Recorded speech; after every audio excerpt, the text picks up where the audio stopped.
All right, hopefully you guys had a great profitable week. I'm going to be breaking down the markets that I decided to trade this week. We had two trades pretty much closed last week. Euro AUD, which was a hold from the week prior, from the 13th all the way to the 17th, because I was very confident on that trade, so I ended up holding it over the weekend. It ended up playing out nicely, closed out for a pretty good profit before the reversal. And then we also had AUD JPY, which I entered, went straight up, better than I expected. And it put me in a good position to actually close out on Friday before having to hold over the weekend once again. So now it puts me in a better position because I don't have to hold and I don't have to kind of like worry about managing it. Instead, once the new week comes around on Monday, I can just focus on the new opportunities. These past couple of weeks have been really nice. Price action has been in our favor. I've also been selecting the right type of trades. So I've been very selective on which ones, instead of just taking whatever I find. I found that in the past 3 months, my win rate has pretty much gotten higher. We'll see if that averages out over time. But I think it's because before I'm entering in the trades, I kind of run myself through a checklist to see if it is going to be the right setup or not. So, I have some markets here that I was looking at, possibly considering to add to my watch list for the new week, which was GBP CAD. Now, the only reason why it's not on the list so far is because I see this as being the overall major lower high, not these intraday highs. Those are just like the intra market structure. Like that's not the actual structure. I think if you zoom out, you'll see that the highs are all the way up here, kind of forming like a bearish trend line in a sense. I think entering here, even if we do reject, might not be the best like risk to reward in that sense, because it could still pull back deeper and then go down. And I think the best risk to reward would be entering up there, smaller stop loss, bigger take profit, if that does happen. So we'll see if that ends up playing out. I also had a lot of opportunities this week, especially towards the beginning on my Monday analysis. I added them to my list. I called them out. So for example, this USD CAD setup, I had sent in this and I broke it down on my Monday call that I do every single week. And what I saw was a very, very textbook break in retest setup. This ended up playing out perfectly, but I didn't catch it because I had my eyes focused on Euro USD. Now, Euro USD, I also had it planned it out perfectly. I was looking for a bit of a deeper retracement on Euro USD to then go long, but it never actually came down to the price level that I was looking for. But it was so close. It was so close that, if I would have entered it on this, it would have been a very, very nice trade. One of the best trades, in the past couple of weeks. But it's fine because it ended up playing out. As you guys saw, I ended up finding AUD JPY towards the end of the week. Monday morning, we had already come down a lot. Now, I didn't close on this first move down. I held it. So on Euro AUD, instead of closing out when we were a lot more in profit down here, which by the way, I would have hit my 100K profit challenge at that point. But instead of me doing that, I ended up just having my stop loss set up here, my trailing stop loss, as we were almost to take profit. I decided to minimize my risk up to here.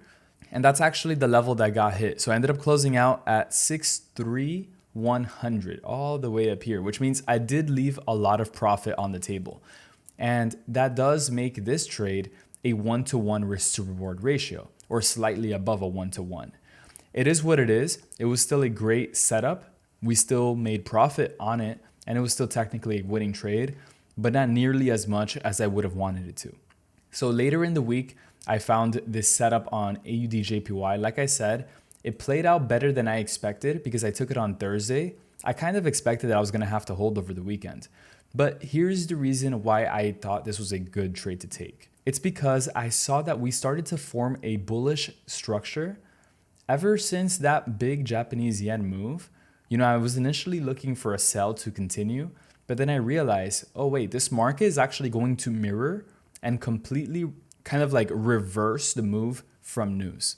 So when I saw that, I went down, I saw the 4-hour time frame, zoomed out. We had a bullish market structure. As you see, the major lows are continuously higher than the previous ones. So this is a very good sign.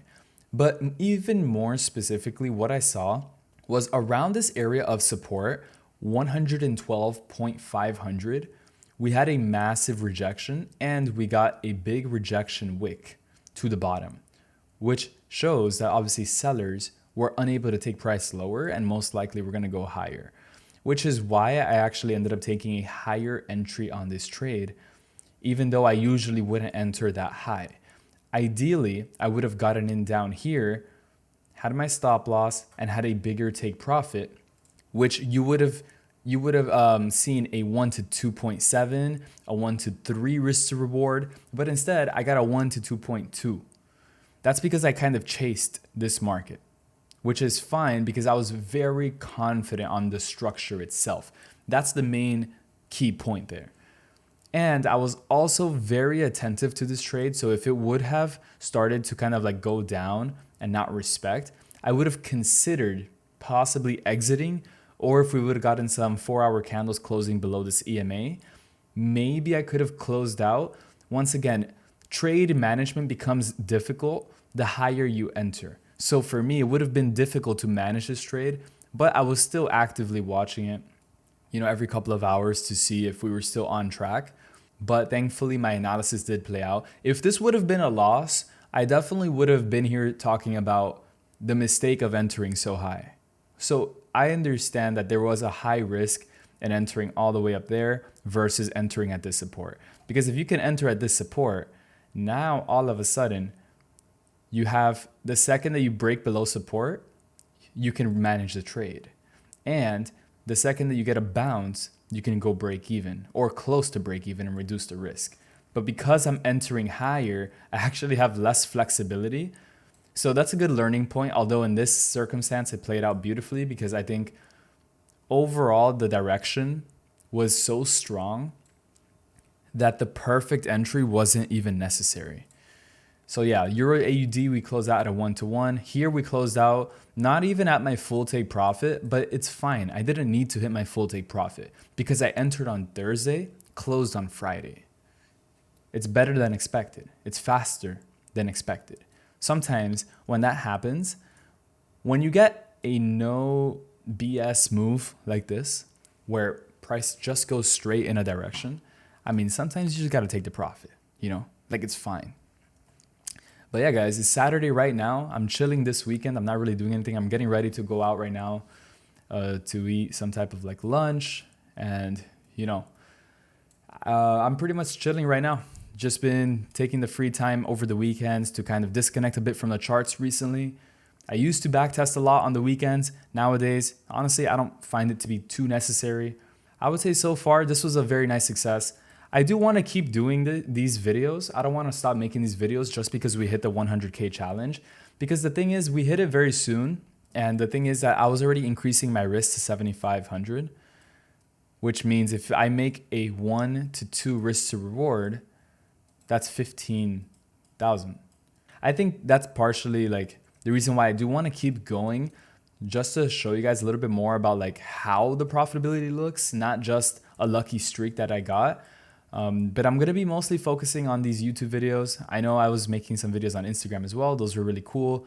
Now, since we did hit the 100K though, I'll probably just do some of these videos every Saturday or every Friday or Saturday on my YouTube channel. So that way we can get a more long-term outlook. Plus, I've been getting a lot of positive feedback. So yeah, those were some of the setups. I think I already broke these down. Euro USD could have been perfect. I have CAD CHF on my watch list from last week because I was looking for a sell. Now the sell is not looking as promising as it once was. Now what it seems like is happening is that we are kind of starting to enter a consolidating state because these last 10 candles, 10 1-hour candles or 2-hour candles have started to be indecisive, which means we'll probably start to consolidate. But yeah, as you see, not every setup that I add to my list is going to work out perfectly. AUD USD, we were looking for longs, missed the entry. Once again, missed the entry. So it's not perfect trading, and you have to understand what puts you likely, or what puts you in a position to be likely affected emotionally. And for a lot of people, something like this, where you were looking for a buy off of this level, but you missed it because you were busy looking at other pairs, or you weren't ready to take that entry right there. That can affect a lot of people's mindset. So you have to make sure you focus on what matters. For me, missing a trade, it doesn't actually matter that much because you're not losing any profit. You're not losing anything on your account. What matters is focusing on the ones you do take are high quality. That way, you're comfortable risking your set amount. If you're not comfortable risking your 7,500, or let's say you're 500 if you have a small account, or let's say you're trading a funded account and you're risking 1,000 per trade.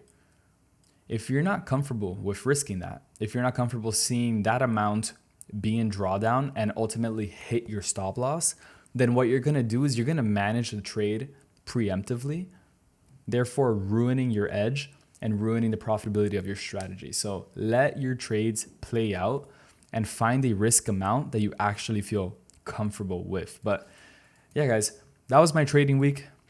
Very easy trading week in the sense of I didn't put that many hours into the analysis. I would say probably less than 10 hours in total. And that's how I like it. Less chart time is more.